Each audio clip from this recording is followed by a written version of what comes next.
Hello everyone, welcome back to our channel believe learning. आज हम लोग बात करेंगे part 2 most important topics of economics. तो यानी कि इससे पहले वाले पार्ट में हम लोगों ने बात किया था हमारी जो माइक्रो इकोनॉमिक है उसके ऊपर। आज हम बात करेंगे हमारी जो नेक्स्ट बुक है मैक्रो इकोनॉमिक, उस बुक के हर एक चैप्टर से इम्पॉर्टेंट टॉपिक्स के ऊपर।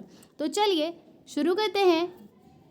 तो देखिए, सबसे पहला चैप्टर है इंट्रोडक्शन। उस चैप्टर से आपकी जो इम्पॉर्टेंट टॉपिक्स आपको ध्यान में रखने हैं वो हैं बेसिक कंसेप्ट्स मैक्रो इकोनॉमिक्स में, जैसे consumption goods, capital goods, final goods. ठीक है, माइक्रो इकोनॉमिक्स और मैक्रो इकोनॉमिक्स के बीच का डिफरेंस ये ज़रूर से ध्यान रखना, इसको मत भूलना। ठीक है, नेशनल इनकम अकाउंटिंग जो है सेकंड चैप्टर, इस चैप्टर से methods of calculating national income, इस चैप्टर के ऊपर बात करनी, मतलब इस टॉपिक के ऊपर ध्यान देना है। Expenditure and income method, expenditure और इनकम मेथड होता है, ये इम्पॉर्टेंट है, इसको मत भूलना। ठीक है, ये आपके शॉर्ट में या लॉन्ग में पूछा जा सकता है। ग्रॉस नेशनल प्रोडक्ट क्या होता है, जीएनपी क्या होता है, इवन जीडीपी भी ध्यान से देख लेना। ठीक है, नेट नेशनल प्रोडक्ट एनएनपी क्या होता है, ग्रॉस एंड नेट डोमेस्टिक क्या होता है, इस टॉपिक को भी ध्यान से पढ़ लीजिएगा, भूलिएगा नहीं। मनी एंड बैंकिंग चैप्टर में क्या है, मनी एंड बैंकिंग चैप्टर से आपका मनी में उसकी मीनिंग, मनी का सप्लाई कैसे होता है, क्या है। सेंट्रल बैंक की, ये लॉन्ग में क्वेश्चन बन सकता है, सेंट्रल बैंक क्या होती है, उसके क्या फंक्शंस हैं। ठीक है, सेंट्रल बैंक क्या होती है, उसके क्या फंक्शंस है, साथ ही साथ गवर्नमेंट बैंक इशू क्या करती है, गवर्नमेंट बैंक क्या करती है, बैंकर्स बैंक कौन होती है, control of credit through bank rate क्या है, सीआरआर और SLR, repo rate, reserve repo rate.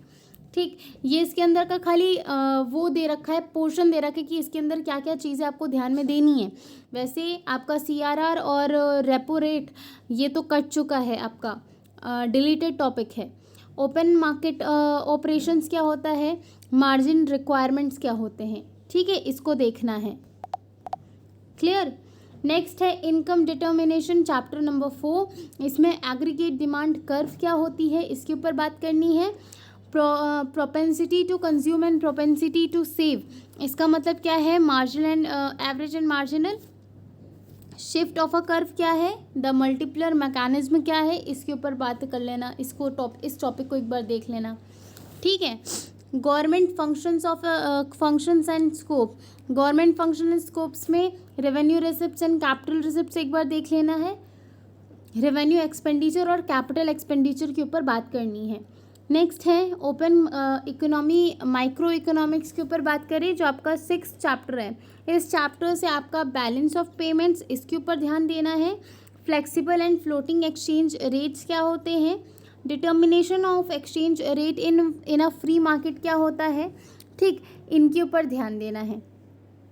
यानी कि ये जो हमने टॉपिक्स बताए हैं, ये सिर्फ हमने टॉपिक्स बताए हैं, इन्हीं टॉपिक्स को आपका जो सेकंड पार्ट है, इसमें यही मेन टॉपिक्स थे जो हमने आपको एक्सप्लेन किए हैं। आई होप ये चीज़ समझ में आए हो। आपको इन्हीं टॉपिक्स को ध्यान में रख के पढ़ना है। ठीक है, इन्हीं टॉपिक्स को पे ज़्यादा फोकस करना है। हमने पार्ट 1 भी बनाया था जिसमें हमने बताया था माइक्रो इकोनॉमिक्स से रिलेटेड हर एक चैप्टर के बारे में। तो अगर आपने वो नहीं देखा है तो डिस्क्रिप्शन में उसकी भी लिंक अवेलेबल है, आप वहाँ पे जाके देख सकते हैं। साथ ही साथ हम इस फर्स्ट चैप्टर, हर एक चैप्टर के बाद में, यानी कि माइक्रो इकोनॉमिक्स और मैक्रो इकोनॉमिक्स, इन दोनों के ही बुक के हर एक चैप्टर के हम क्वेश्चंस के ऊपर भी बात करेंगे। सो हम हमारे नेक्स्ट लेक्चर में कुछ इम्पोर्टेंट क्वेश्चंस के साथ। Thank you.